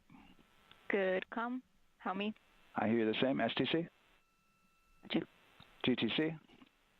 GTC is on 212. All right, copy that. NASA Test Director Jeff Spaulding confirming communications with his team. Hi guys, the comms are live now, guys. It's 13 minutes to go. There will be 2 polls that we'll hear.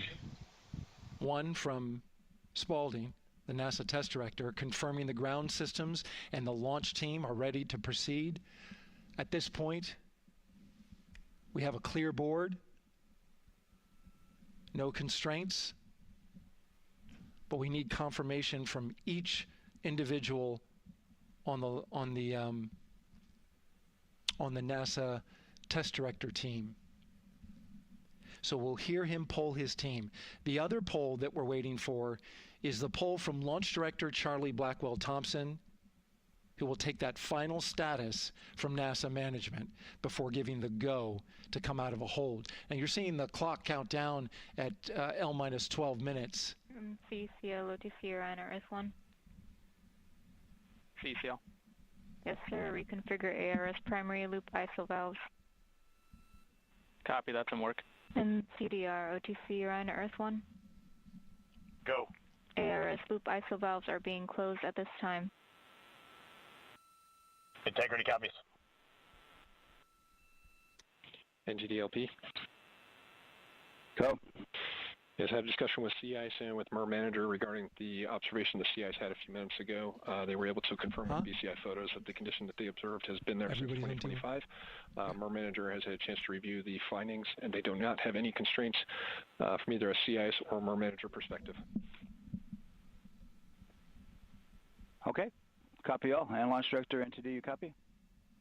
Yes, sir. I copy. That's good news.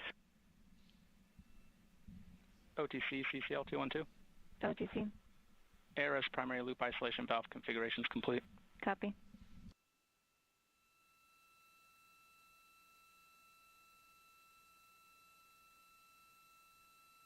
And CGLS NTD, cancel pending, please. GLS copies, and that's complete. All right, and for all personnel, we got a little bit more work to do before we pick up the clock, and we're about a little over a minute from getting to T-minus 10 minutes, but we've canceled the resume time there, and then we'll pick it up after we get through all of our work and anything else that we need to do to get through the remainder of counts. So we'll continue working that to get to our T0 today. So when we get to about 50 seconds from now, we'll extend that hold. CVSE OTC. CVSE 400-290, looking to verify that we are configured for ascent. Yep, give me about 2 more minutes. I'm going to start CMA2 streaming. Copy. NTD COSE hold requested. Copy that. I have an LCC violation of O-CT-004, S-band transponder anomaly.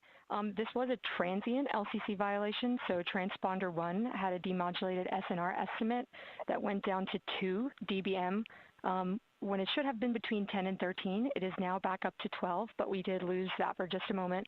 It does not appear that we lost our bit sync or carrier lock, which would be indicative that we lost our lock with the vehicle. So at this point, recommendation would still be go.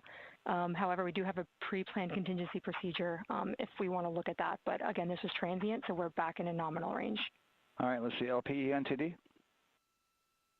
Yeah, we're not seeing that hit, so I guess the question for COSE, was that less than 3 samples? Is that below our persistence? Stand by, let me look. It did look like it did persist for several seconds on mine, but let me take a look at the number of samples.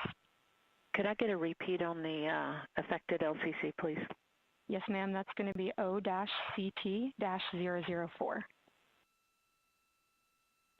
Thank you.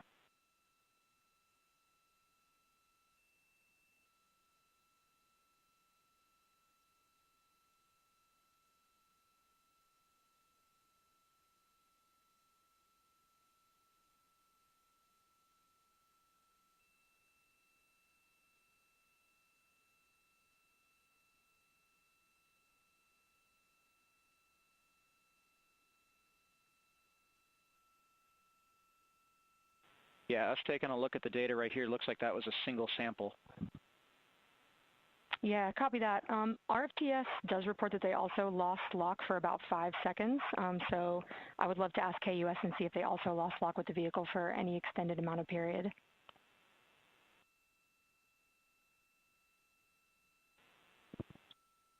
And COSE, while we're doing that, these are 1/10 hertz measurements, correct? So we would have had to lose it for over 10 seconds to get a second sample?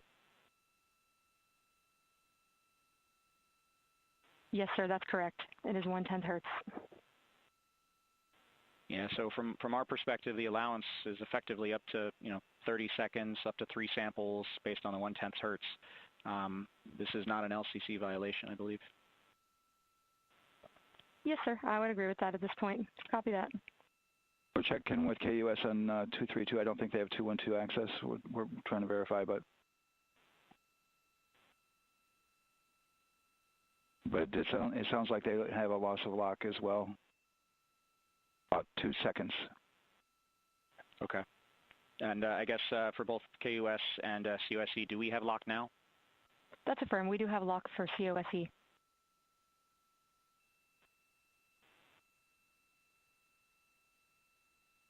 Yeah, so from the integration console perspective, we did have a temporary loss there within the allowable, and per the requirement, let's go. And this is Houston Flight. We have lock and we have good telemetry here in GSE. And KUS is reported to they have good lock now. So with all of that, OSC, then are we in a go configuration per your LCC? Yes, sir. Recommendation would be go. Okay. LP, you concur with that? Yes, sir. LP concurs go. And Launch Director? Yes, sir. Launch Director concurs go. All right, and I'm going to go ahead and just verify everybody has everything else complete, Launch Director, and if we do, we'll be ready to pick up the pole at that time, unless there's something else that you're aware of. No, sir. Let's verify all our work is complete, and I would like one last check of our constraints list. All right, let's see. OTC, are you still waiting for ComConfig, or are you That is complete with affirmed, sir. Okay, Yeah, is that your only open item? Yeah, OTC, this is CVSC. That 400 step 290 is complete. Copy. Okay, so OTC, you're complete with all of your work? That's affirmed. All right, copy that. STC? STC is complete. And GTC? GTC is complete. Okay, excellent. All right, and LPE, just want to verify we have no open constraints at this time. No open constraints. We have a clear board, sir. Okay, tracking the same here. And Launch Director, with that, we are clear and ready to pick up the launch readiness poll with your go. All right, sir. I am go for the poll. All right. And for all personnel, this is the NTD conducting the Artemis II launch readiness check. Verify ready to resume count and go for launch. OTC. GTC is go. STC. STC is go. GTC. C's go. MCO. CO's go. Safety Console. The Safety Console is go. LPE. LPE's go. RTD. RTD's go. Houston Flight. Houston Flight is go. ROC. ROC is go. And CDR. Crew is go. Copy that. Thank you, Reid. And Launch Director NTD, our launch team is ready to proceed at this time. All right, NTD, I copy all. At this time, I'll prepare. Everything is good. Going good. Verify no constraints and go for launch. EGS, Program Chief Engineer. Artemis Chief. Copy, thank you. EGS, Chief Safety Officer. The Artemis CSOs are go. Copy, thank you. Range weather. Launch weather is go. Thank you, LWO. And Artemis MMT Chair. MMT's go. Thank you, John. And Integrity Launch Director. Good to hear your voice, Charlie. PLT. Thank you, Charlie. This is Victor. We are going for our families. MS1. This is Christina. We are going for our teammates. MS2. This is Jeremy. We are going for all humanity. All right, Charlie, your Artemis II crew is go for launch. Full send. I copy that. Reid, Victor, Christina, and Jeremy. On this historic mission, you take with you the heart of this Artemis team, the daring spirit of the American people and our partners across the globe, and the hopes and dreams of a new generation. Good luck. Godspeed, Artemis II. Let's go. Let's go. Everything is go. And NTD Launch Director. Go ahead, Launch Director. Yes, sir. You have a go to proceed with countdown. Copy that. I'll put it in work. CDR NTD. Go. Your risers and initiate short purge per your EPROC 10.1.1, steps 8 and 9. 10.1.1, 8 and 9 going to work. Copy. CVSC NTD, start and verify recordings of our Orion cameras. Copy. Okay. Well, there you heard it. RSR NTD. RSR. They're getting ready to start terminal count. arm rotation enable at this time, please. It's currently at T-minus 10 minutes. Once we wrap up this last bit of work, SNA arm rotation enable complete. we're going to start that clock. Copy that. Thank you. Integrity crew, close and lock visors.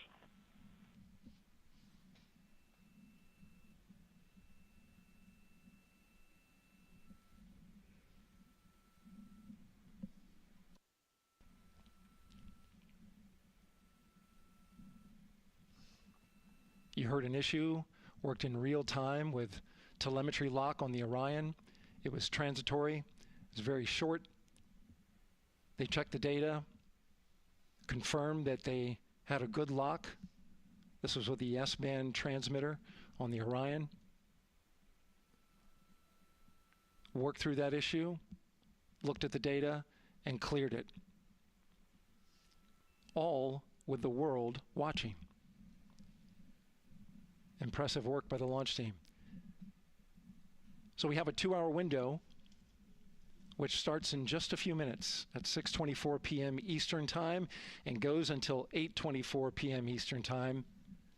And ECL NTD will be waiting for your verification on the short purge. ECL copies. And for all personnel, once we get that short purge verification, we'll verify that we are clear to go, and then we'll proceed with the terminal count.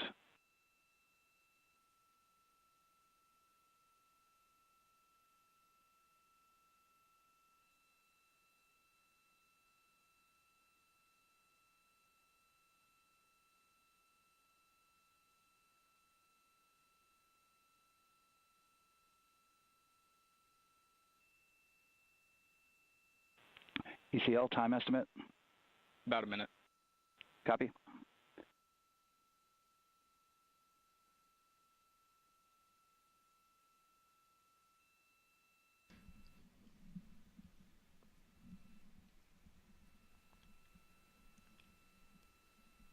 So we're going into the launch window, but not by much, it looks like. Just wrapping up some final work. And once that's completed, you'll hear NASA Test Director Jeff Spaulding ask for the ground launch sequencer operator to go ahead and start the clock. The ground launch sequencer is an application software. It runs on top of the launch control system in the firing room, acts like a conductor of an orchestra, executing hundreds of commands in precise order and timing. It's all autonomous. NTD CCL 212, short purge initiation is verified. All right, copy that, and we're verifying our constraints.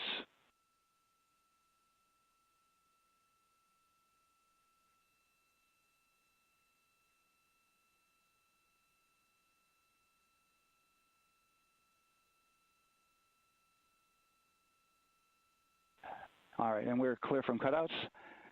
And with that, we're going to resume the clock momentarily. And GLS, guys, the next step will be crew assess GLS arm copy. react at T-8 minutes. 2, 1, mark. GLS mainline has been initiated. T-10 minutes and counting.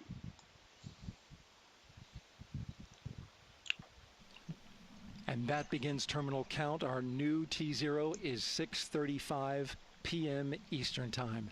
6:35 p.m. Eastern Time. We are now counting down to liftoff of Artemis II.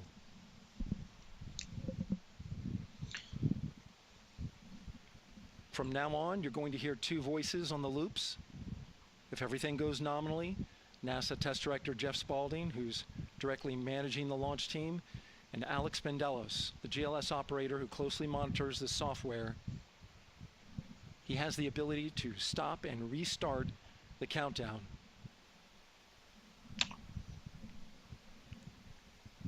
Guys, next A lot of step people ask about whether there's a launch button. There's certainly T-8. And rock, our new T0 is 22:35:12. Houston flight copies. Rock copies. 22:35:12. Affirm.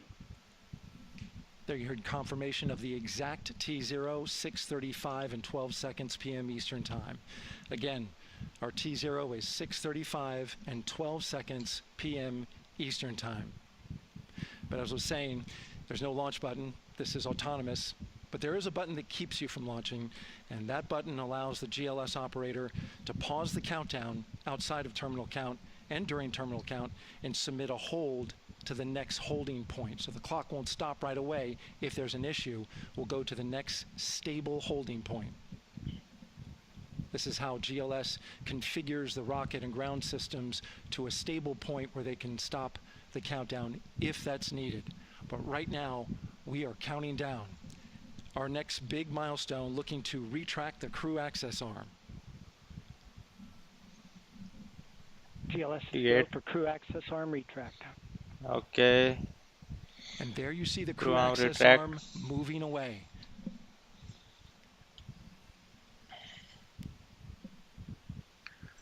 That's the path that the astronauts took to ingress into the rocket.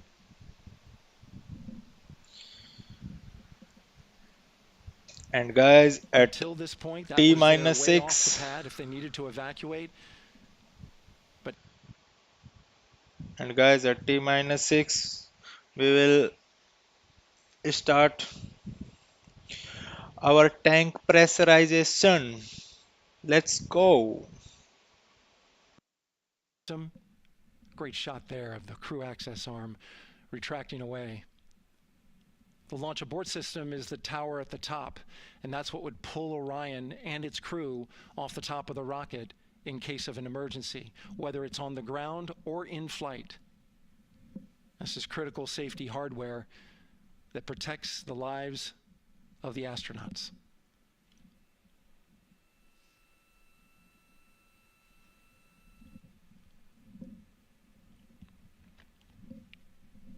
Starting at T-minus 6 minutes, the GLS will start bringing that and other high-energy systems online, starting with core stage pressurization.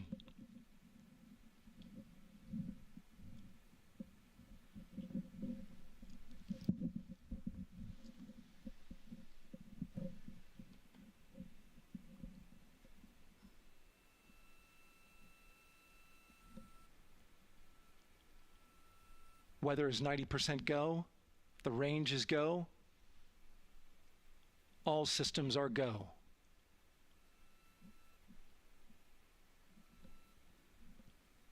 GLS is go for core stage tank pressurization.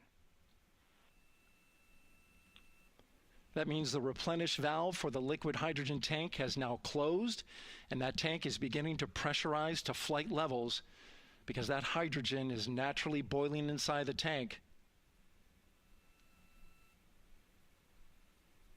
We'll get the liquid oxygen tank a little later in the count. Now the team is waiting for verification that, if needed, the Artemis II crew could use the launch abort system to pull Orion safely off the top of the rocket in an emergency. Let's listen in for that call. GLS verifies last capability available. And CDR, do you copy? CDR copies, last available.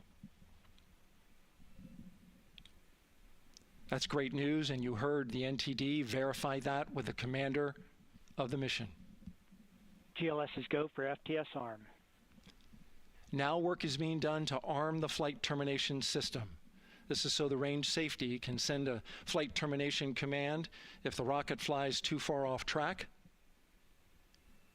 There's a brief built-in delay so the launch abort system has time to pull the astronauts to safety GLS is go for first. LH2 high flow bleed check. All right, the high flow bleed check. That's so the cryo team gets verification that the RS-25 engines, all 4 of them, are in the proper temperature range for launch.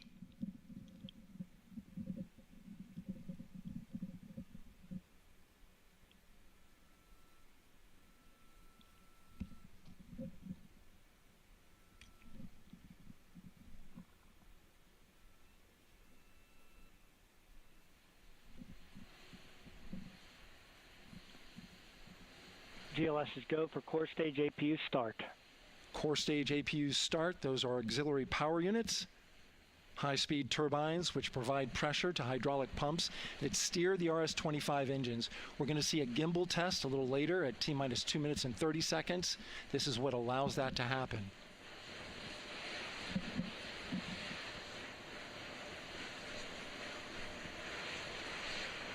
Coming up in about 20 seconds, we're listening for go for purge sequence 4.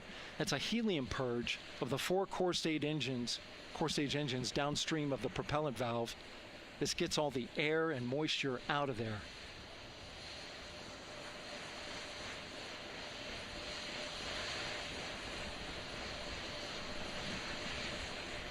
GLS is go for purge sequence 4. Moving through the milestones. All is looking good.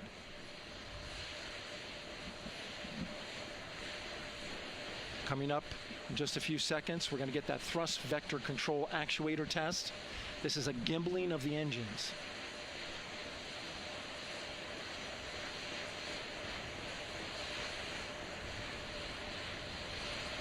There are the 4 RS-25s, 3 of them shuttle heritage, 1 of them built from shuttle parts. And there you see them moving.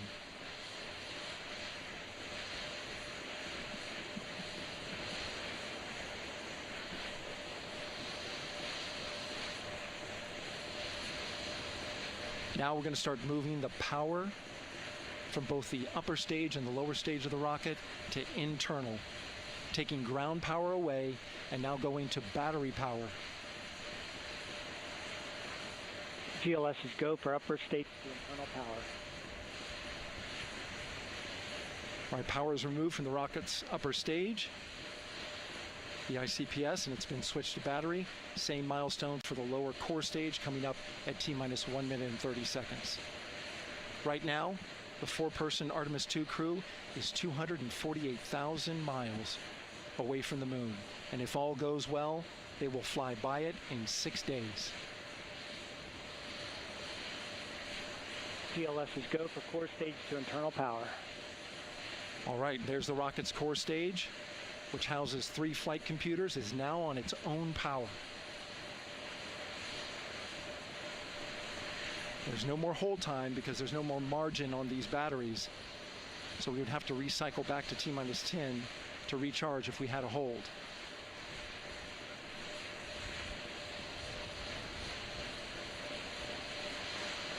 One minute. Right now, the rocket does not know what the T0 is, but coming up at T-minus 33 seconds, control shifts from the ground launch sequencer to the rocket's onboard autonomous launch sequencer, or ALS. The rocket will count itself down, but honor any holds that could come from the ground. Now, shortly after liftoff, Houston will take control of the rocket, and my colleague Gary Jordan will take over commentary. GLS is go for ALS. Great call out. The rocket is on its own. 4 brave explorers ready to ride the most powerful rocket NASA has ever launched. Sound suppression water is flowing. 15. And here we go. 10, 9, 8, 7. RS-25 engines lit. 4, 3, 2, 1. Booster ignition. And liftoff. The crew of Artemis II now bound for the moon. Humanity's next great voyage begins. Good roll pitch. Roger, roll pitch. Houston now controlling the flight of Integrity on the Artemis II mission around the moon. Integrity, AMT high. AMT high. On time passing 30 seconds into the flights. Integrity passes the alternate MECO. Target milestone. Mission Control Houston seeing good performance on the 4 main engines. Space Launch System core stage. Integrity, 3 miles in altitude. Traveling more than 1,200 miles per hour.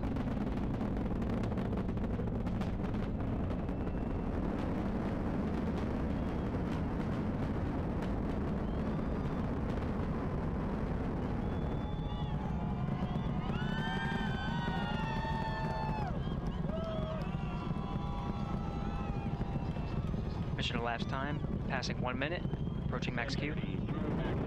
On, Ponce de Leon. Stan, we have you loud and clear on Ponce de Leon. Have you the same. Communication signal transfer confirmed as Integrity and its crew go supersonic. Approaching 90 seconds into the Artemis II mission. Integrity is 14 miles in altitude, 8 miles downrange, traveling more than 2,600 miles per hour.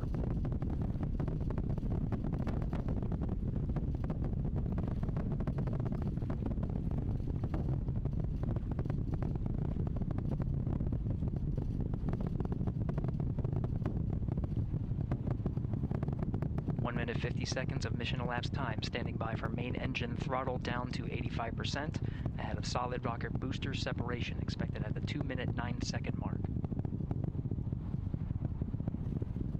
throttle down.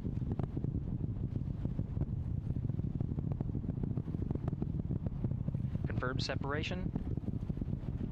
Main engines throttling up, guidance converged.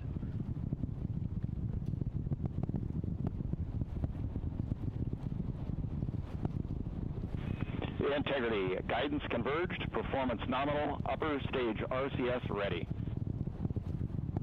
Copy all, Stan. Integrity, SM priming complete. SM priming complete. 2 minutes 45 seconds of mission elapsed time into the Artemis II mission. Thrusters on Integrity and upper stage confirmed in a ready state ahead of service module fairing separation.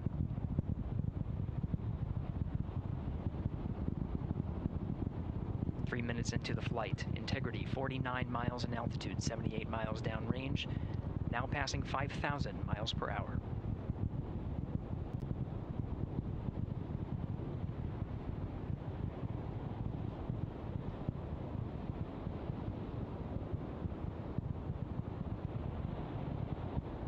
Standing by for launch abort system jettison. Houston Integrity, good last jettison, great view. Copy jettison, Team Eco 8+02. We see the same on board, Stan. And Houston has you loud and clear on TDRS at the Kármán line. Outstanding, Stan, we have you the same. 3 minutes 50 seconds into the flight of Artemis II, Wiseman, Glover, Cook, and Hansen cross the boundary to space with good comm checks. GPS signals acquired after last jettison now working on internal checks to verify accuracy. Flight Dynamics Officer analyzed the time of main engine cutoff, confirmed at 8 minutes 2 seconds, time of MECO.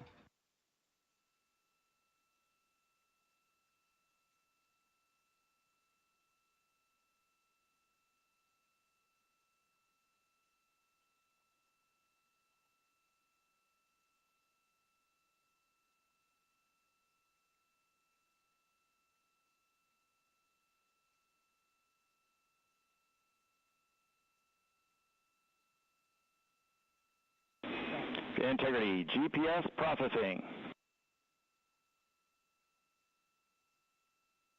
Outstanding, Stan. We see the same, and we have a beautiful moonrise. We're headed right at it.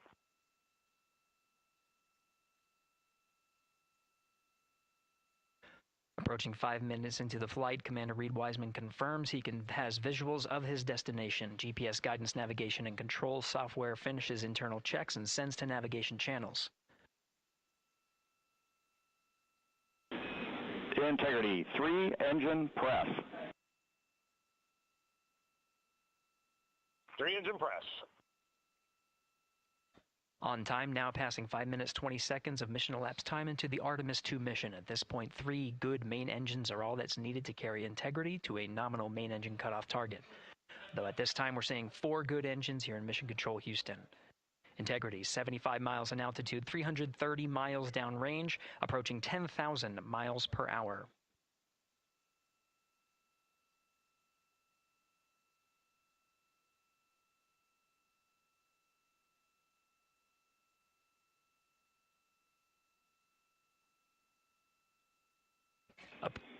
Integrity, looking good at 6 minutes.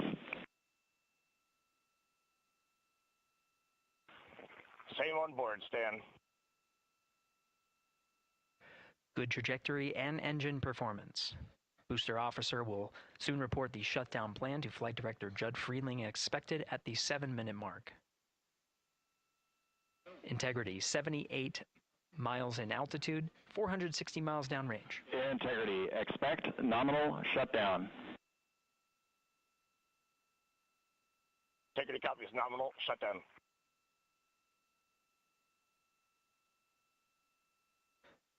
Six minutes 40 seconds of mission elapsed time. Shutdown plan is as expected. Again, the time of MECO was confirmed at 8 minutes 2 seconds into the flight.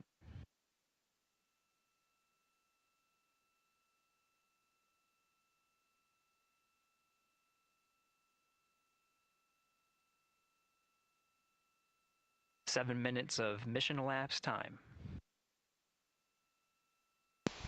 At 8 minutes 6 Throttling seconds, down the as main we engine approach will the be abort cut once around option. off. Milestone at the 7-minute 30-second mark. Now 84 miles in altitude, 650 miles downrange, traveling more than 15,000 miles per hour. Integrity, AOA open. AOA open. The window is now open for an abort once around option that would target splashdown in the Pacific Ocean. Still following nominal ascent at this time.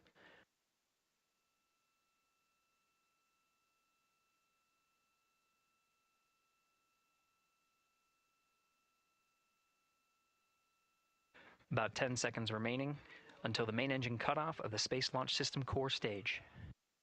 Standing by for confirmation of MECO and core stage separation.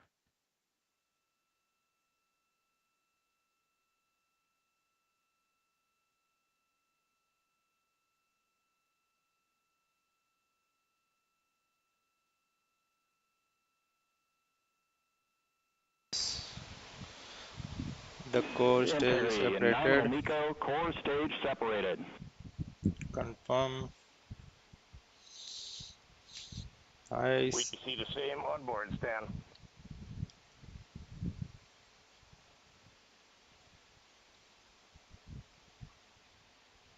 Eight minutes 40 seconds into the flight, we have a nominal main engine cutoff heading in the right trajectory on the way to swing around the moon.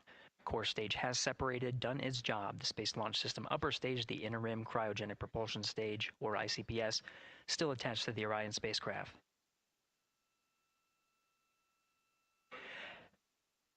Nine minutes of mission elapsed time. Integrity crew of Reid, Wiseman, Victor Glover, Christina Koch, and Jeremy Hansen now in orbit around the Earth at the beginning of their journey to the moon.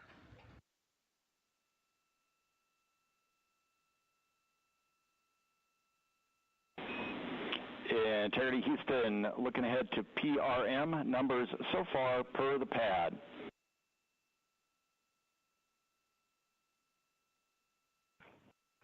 Copy that, Stan. Numbers for the pad.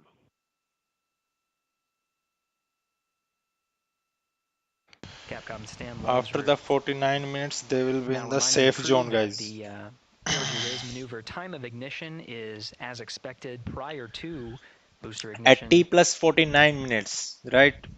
They will be in safe 49 zone. minutes, 50 seconds of mission elapsed time.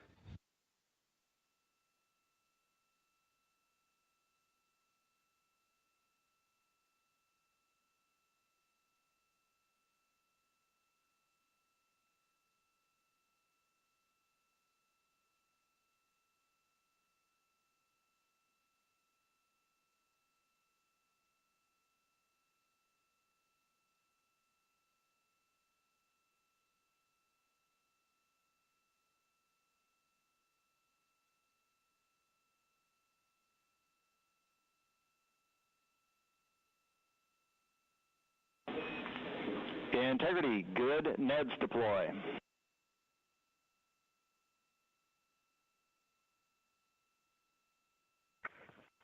Copy that, Stan. Good, Neds.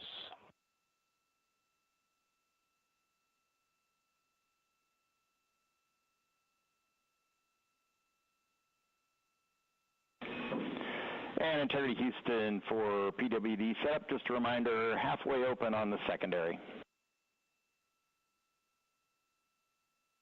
We copy that, Stan. Halfway open.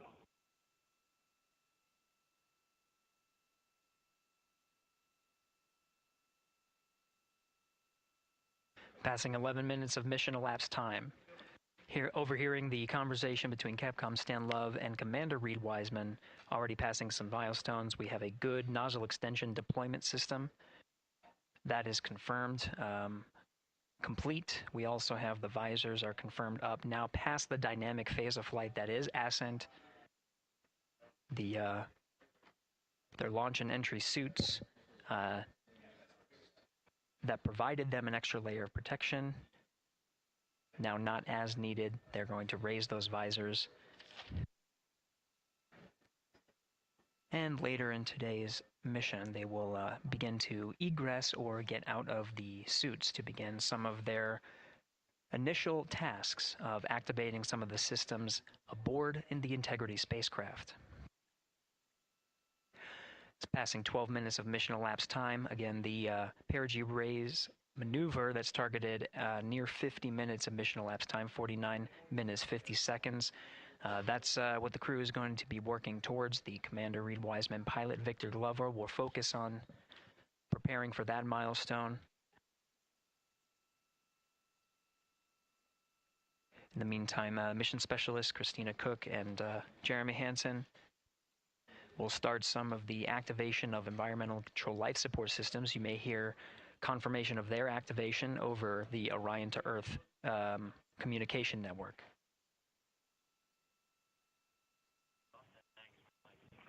Houston, C3 aux power back in auto. Copy C3 aux, and we're 2 minutes to maneuver.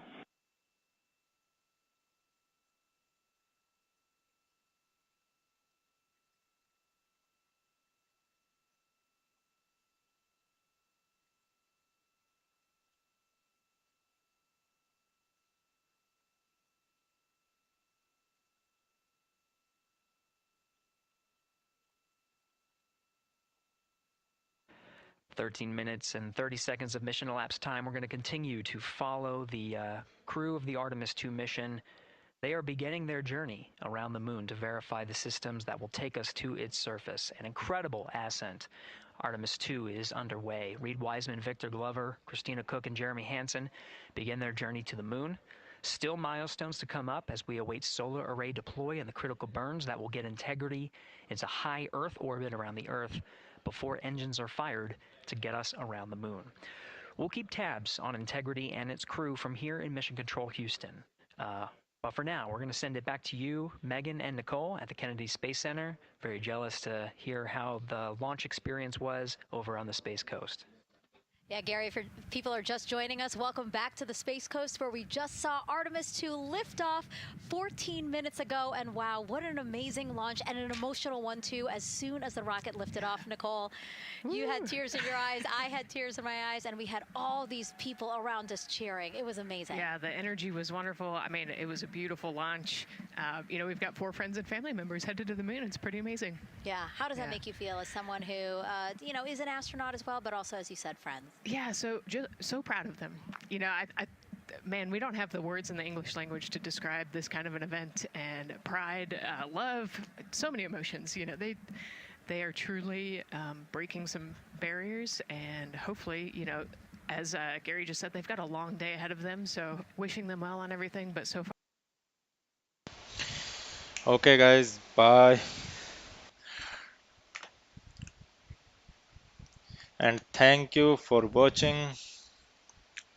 Make sure you like and subscribe. It's a great event.